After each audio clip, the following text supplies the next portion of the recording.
Morjesta pojat. Terve. Terve. Mä oon tässä Tarton keskustassa, mutta meillähän on sopivasti yhteysaakin, niin mä voisin kysyä teiltä pari kysymystä etäopetuksesta. Mitäs kaikkea te olette opiskellut tähän mennessä etänä?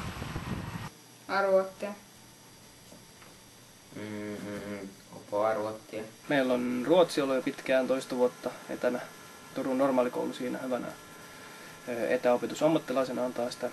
Ja sitten me on saatu sieltä myöskin oppilaanohjausta nyt sitten viime kevästä alkaen, eli noin vuoden verran kokeiltu. Ja molemmista on hyviä kokemuksia. Ruotsia on joka viikko ja sitten oppilaanohjausta niin vähän tarpeen mukaan, mutta että ainakin kerran kuukaudessa. Onko tunneilla tapahtunut jotain kummallista vai onko tunni sujunut normaalisti? No ei, en mä huomannut mitään niin mainittavaa ongelmia. Välillä tietysti noita virheitä käy. Kaikissa vehkeissä käy niitä joskus. Joskus se ääni on vähän robottimainen ja kuva pätkii.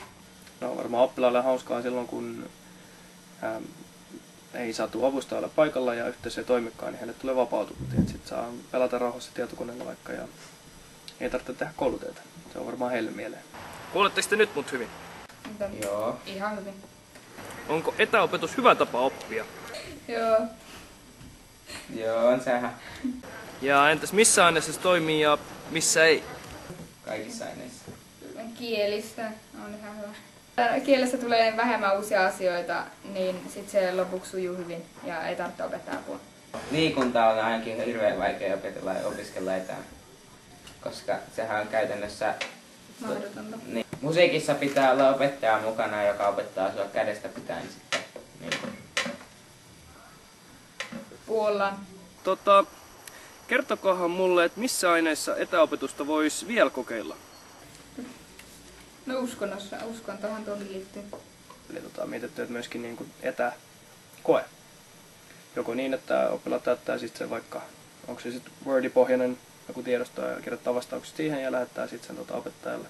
Ja koska ollaan etähankkeessa mukana, niin ainakin muihin suomalaisiin kouluihin ulkomailla otettu yhteyttä ja tehty yhteistyötä ja on tuotettu omaa nettilehteä nimeltä Kirjekyyhky.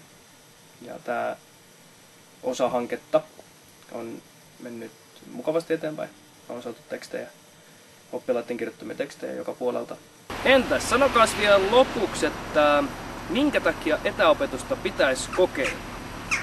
Sen takia, koska siitä voi hyvin lintsata. Etäopetusta ei kannattaisi kokeilla, koska se ei poikkea normaalista millään tavalla.